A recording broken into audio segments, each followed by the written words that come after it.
11 август пас аз ифтитоҳи гулгашти дуои модар, президенти ҷумҳурии Тоҷикистон, пешвои миллат, раиси ҳизби халқии демократии Тоҷикистон муҳтарам Эмомалӣ Раҳмон бинои нави кумитаи иҷроияи ҳизби халқии демократии Тоҷикистон дар шаҳри Ҳисорро мавриди истифода қарор доданд. Бинои нав дар заминаи сиёсати созандаву бунёдкоронаи пешвои миллат ва бо мақсади фароҳам овардани шароити муносиб барои фаъолияти сохторҳои ҳизбӣ бунёд гардидааст. бино бо назардошти талаботи нақшаи генералии шаҳри Ҳисор ва бо мақсади мутобиқ намудани намои он ба муҳити меъмории мавҷуда дар шакли классикӣ таҳризӣ шудааст.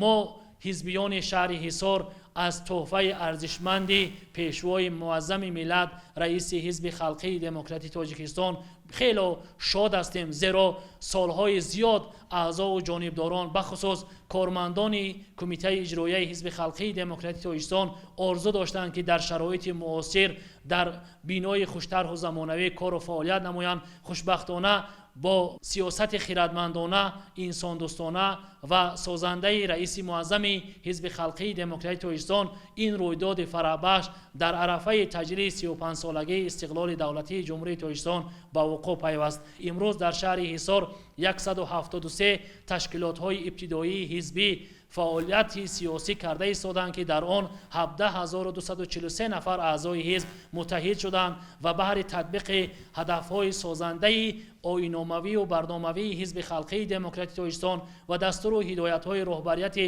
олии давлату ҳукумати мамлакат пайгирона кӯшиш ва кору фаъолияти назаррас карда истоданд.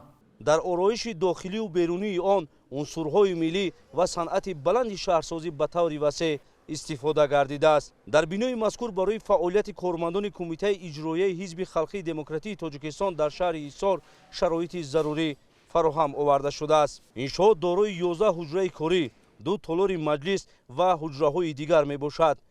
яке аз бахшҳои муҳими бино китобхона мебошад ки дар он маҷмӯи васеъи адабиёти илмиву бадеӣ, осори арзишманд ва асарҳои пешвои миллат гирд оварда шудааст. ба президенти кишвар муҳтарам Эмомалӣ Раҳмон иттилоъ дода шуд ки бунёди иншоот бо мусоидати мақомоти иҷроияи ҳокимияти давлатии шаҳри Ҳисор ва дастгирии кумитаи иҷроияи марказии ҳизби халқии демократии Тоҷикистон аз ҷониби соҳибкори ватанӣ, узви фаъоли ҳизби халқии демократии Тоҷикистон, директори ҷамъияти дорои масъулияти маҳдуди бунёдкор сохтмон Мироҷиддин Ёров амалӣ гардидааст. сарвари давлат ба иқдоми соҳибкори ватандӯст баҳои баланд дода ин иқдомро намунаи равшани ҳамкории давлату ҷомеа ва саҳми соҳибкорони ватанӣ дар корҳои ободонию созандагӣ арзёбӣ намуданд.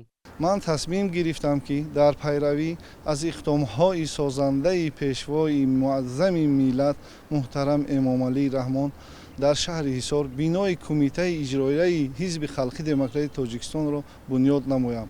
мо шукронаи сулҳу субот мекунем ва ҳамаи дастовардҳои ноил гаридаамон аз файзи сиёсати пешвои муаззами миллат, раиси ҳизби халқии демократии Тоҷикистон муҳтарам Эмомалӣ Раҳмон аст.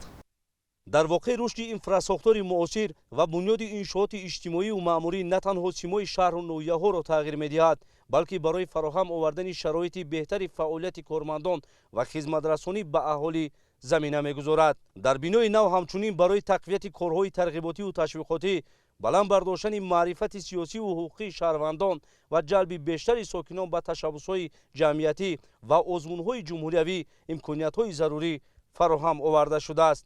пешвои миллат муҳтарам Эмомалӣ Раҳмон зимни шиносоӣ бо шароити бино ба кормандони кумитаи иҷроияи ҳизби халқии демократии Тоҷикистон дар шаҳри Ҳисор дастур доданд ки аз имкониятҳои фароҳамгардида самаранок истифода намуда дар фаъолияти худ масъулиятшиносӣ, садоқат ба давлату миллат ва ҳисси баланди ватандӯстиро бештар намоянд.